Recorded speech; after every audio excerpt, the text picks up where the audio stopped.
السلام علیکم ورحمۃ اللہ وبرکاتہ۔ آج کی ویڈیو میں ہم سیکھیں گے شام کی دعا، جسے پڑھنا بہت فضیلت والا عمل ہے۔ یہ دعا ہمیں دن کے اختتام پر اللہ کے قریب لے جاتی ہے اور یاد دلاتی ہے کہ ہر چیز اسی کے اختیار میں ہے۔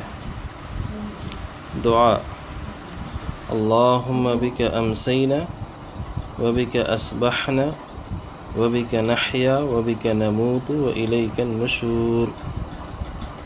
اے اللہ، تیری ہی مدد سے ہم شام کرتے ہیں اور تیری ہی مدد سے ہم صبح کرتے ہیں، تیری ہی مدد سے ہم جیتے ہیں اور تیری ہی مدد سے ہم مرتے ہیں اور تیری ہی طرف لوٹ کر جانا ہے۔ یہ دعا شام کے وقت مغرب سے پہلے یا بعد میں پڑھنے کی سنت ہے۔ یہ ہمیں یاد دلاتی ہے کہ دن کے تمام کام اللہ تعالیٰ کے سپرد ہیں۔